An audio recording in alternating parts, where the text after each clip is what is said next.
Bonjour à toutes et à tous, bienvenue à chacun dans cette nouvelle vidéo des formations CLIP. Je vous propose aujourd'hui d'aborder le sujet plus spécifique de l'étude d'un texte biblique et en particulier d'un récit. La Bible est en grande partie constituée de récits et d'histoires.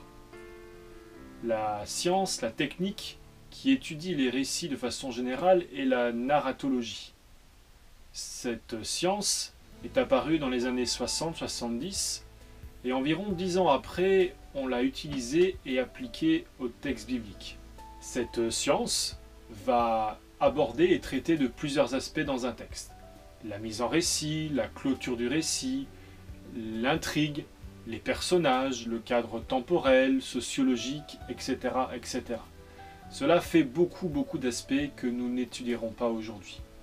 Je vous propose aujourd'hui de nous focaliser uniquement sur un aspect d'un récit, à savoir l'intrigue.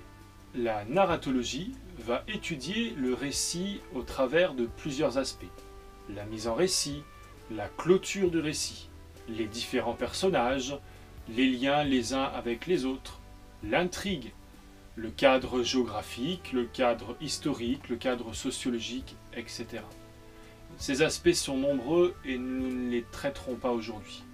Pour ceux que cela intéresse, je vous conseille un très bon ouvrage qui s'appelle « Pour lire le récit biblique ». L'analyse narrative présuppose que l'auteur du texte a fait des choix, qu'il a fait le choix d'écrire le texte d'une certaine manière, que l'histoire met en place des personnages, des éléments qui ont un objectif.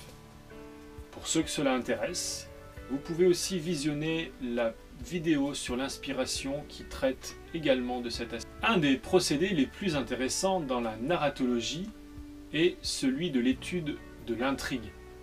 Il s'agit en fait de la manière dont l'histoire est construite, sa structure. L'intrigue, c'est ce qui fait vivre une histoire, un récit.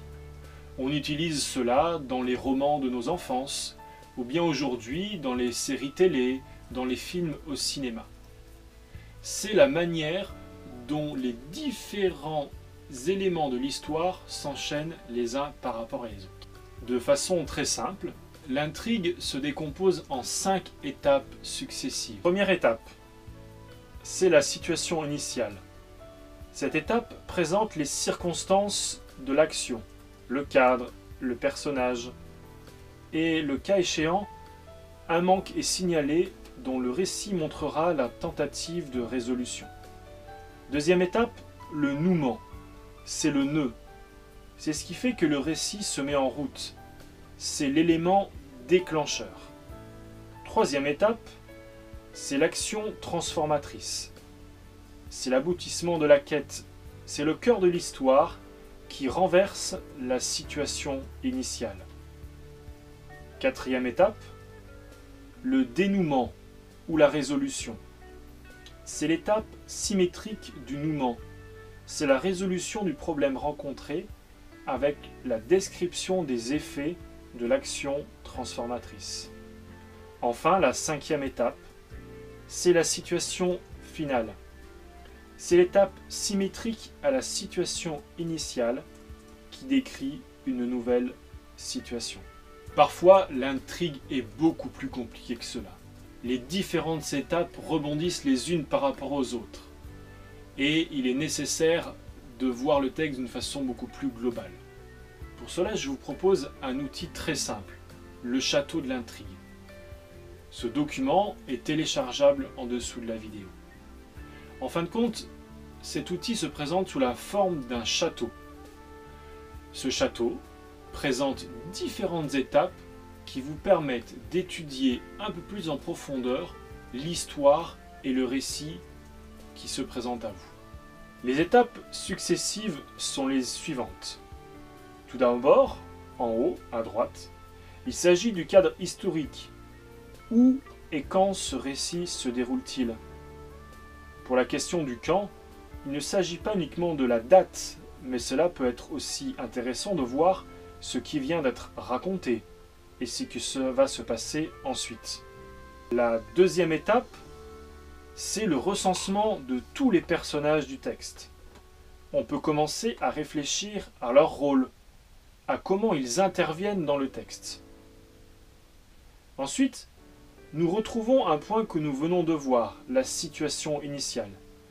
C'est donc la situation au début de l'histoire. Elle présente souvent le héros, c'est-à-dire le personnage principal du récit. L'étape suivante, c'est mettre en avant l'élément modificateur. Il s'agit de ce qui fait que l'histoire change. C'est l'élément qui, s'il était absent, ferait qu'il n'y aurait pas d'histoire, mais uniquement la description d'une situation. Souvent, il va s'agir d'une difficulté que le personnage principal rencontre. L'étape suivante consiste à réfléchir aux épreuves et aux problèmes auxquels le héros, en fait le personnage principal, est confronté, et comment il va chercher à les résoudre au travers de solutions. Dans une histoire, un héros peut affronter plusieurs difficultés successives afin de lui permettre de résoudre son problème de départ. Enfin, pour finir, il s'agit de la situation finale qui décrit la nouvelle situation. Pour l'étude de l'intrigue ou le château de l'intrigue, vous pourrez également télécharger sous cette vidéo des exemples de récits qui ont été étudiés par ce moyen-là.